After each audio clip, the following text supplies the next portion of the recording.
بسم الله الحمد لله الصلاة والسلام على رسول الله صلى الله عليه وسلم السلام عليكم ورحمة الله وبركاته የብክነት ስሜት እየተሰማሽ ይሆናል። ሁሉም ነገር ከምትፈልጊው በተቃራኒው እየሄደ እየመሰለሽ መፍትሄውን ለማግኘት ችግሩን ለመረዳት ከብዶሽ ይሆናል። የገጠሙሽ ነገሮች መያዝ ይሁን መተው እስኪቸግርሽ ተደናግሮሽ ይሆናል። በእርግጠኝነት ይህ ሁሉ ዝግብ ያለው በእኛ አእምሮ ውስጥ ነው። አላህ ዘንድ ግን እያንዳንዱ ጥቃቅን ነገራት ሳይቀር የራሱ የሆነ ጥበብና ቅደም ተከተል አለው። ሁሉም ነገር የሱ ውሳኔ በሚስማማበት ጊዜ ቦታና ሁኔታ እውን ይሆናል። ይህ ሁሉ ሲሆን የሱ እዝነትና የሱ እንክብካቤ በውስጡ አለ።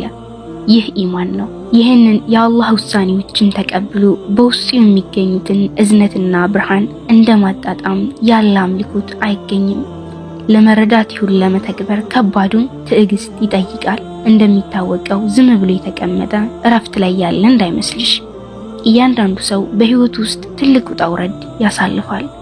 ዱንያ እንደ ጤዛ ናት፣ ባንዴ ትን ትላለች። የህይወት ግማሽ የሆነችውን ትዕግስት በልባችን ላይ ይኑርልን። ኢብኑ ሐዘን ተጠየቁ፣ በላ ወይንስ ሳፊያ አላህ ዘንድ በላጭነት ያለው ድህነት ወይንስ ሀብት ነው አላህ ዘንድ ብልጫ ያለው ተብለው ተጠየቁ።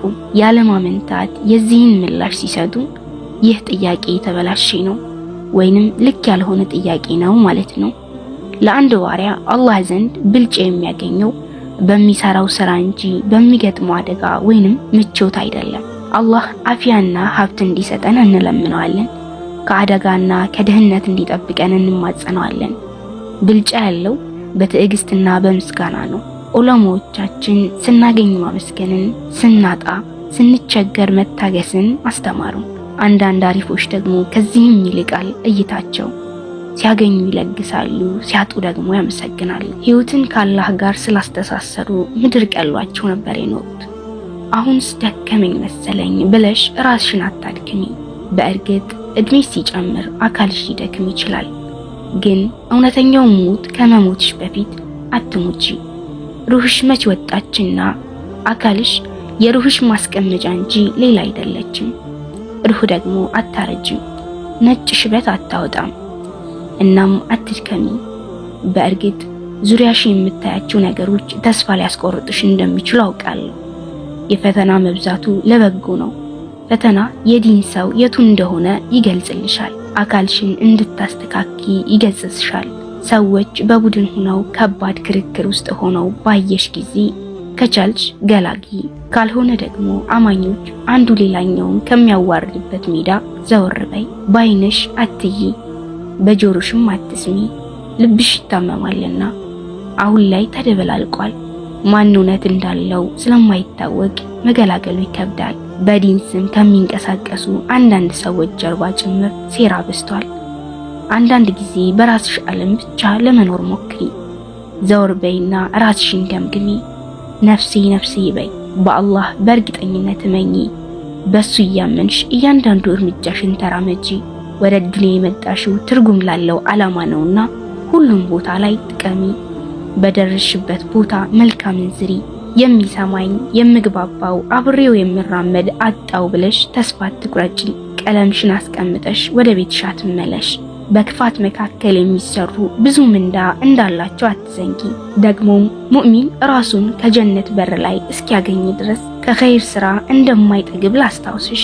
ጌታሽን እስክትገናኚ ልፊ። ውዴታውን ለማግኘት ቀን ከሌት ድከሚ። ከዋናው መገናኘት በፊትም በየቀኑ ጌታሽን ቶሎ ቶሎ ተገናኙ። በሶላት ተገናኙ። ምጽዋት በመስጠት ጥሩ ንግግር በመናገር መልካም ነገሮችን በማሰብ በጎን በመናገር ወንድም እህቶችሽን አብሽሩ በማለት የታመሙትን በመዘየር ለሙታን የአላህን ምህረትና እዝነት በመለመን ዒልምን ፍለጋ በመማሰን ጌታሽን ተገናኚ። ነብዩ አለይሂ ሰላቱ ወሰላም ይሄው ሰኔል ላይ ይተኙ ነበር። ሰኔሉ ጎናቸው ላይ ሰንበር ያወጣ ነበር። ባልደረቦቻቸው ለምን የተሻለ ምንጣፍ አናንጥፍላቸውም ሲሏቸው ማሊ ወማሊ ዱንያ ማአነ ዱንያ ኢላ ከራኪቢ ኢስተባለ ተሕተ ሸጀረትን ሱመሩሃ ወተረከሃ። እኔና ዱንያ ምንና ምንድነን? እኔ እኮ ዱንያ ውስጥ ዛፍ ስር ለማረፍ እንደተጠለለ አንድ መንገደኛ ጋላቢ ነኝ። ከዚያም ሄደ ተዋትም አለይሂ አፍዶሉ ሰላቱ ወሰላም። አንዳንዴ የቤታቸው ውስጥ የሚላስ የሚቀመስ ይጠፋ ነበር። እርግጥ ነው አንዳንዴ በርከት ያለ ርዚቅ ነብዩ አለይሂ ሰላቱ ወሰላም እጅ ውስጥ ይገባ ነበር። ነገር ግን እጃቸው ውስጥ የገባውን ርዚቅ በአላህ መንገድ ያከፋፍሉት ነበር። ፊዳከ አቢ ወኡሚ ያ ረሱላላህ። የነብዩ አለይሂ ሰላቱ ወሰላም ወዳጆች የሚለበስ በማጣት ተፈትነዋል። ረሃብን አብዝተው አስተናግደዋል። ግባቸው የአላህ ውዴታ ማግኘት ነበርና ቅርም አልተሰኙ፣ ታገሱ። ፈተናውን በአግባቡ ተወጡ። ግን ከነችግራቸው የደስታ ህይወትን ገፍተዋል። የኛ ነገርማ ትልማችን ዓለማዊ ነገር ሆኗል። ህልማችን የዱንያ ሸቀጥ ብቻ ሆኗል። አኺራን ዘንግተናል። ወጋችን ባንክ ነው። ሚዛናችን ሀብትና ዝና ነው። አላህ ያዘነለት ሲቀር ጠፍተናል፣ እየጠፋንም ነው። ለነፍሳችን እንዘን፣ ወደ አላህ መንገድ እንመለስ። አላህ ይመልሰን። አሚን። በሰማነው ተጠቃሚ አድርገን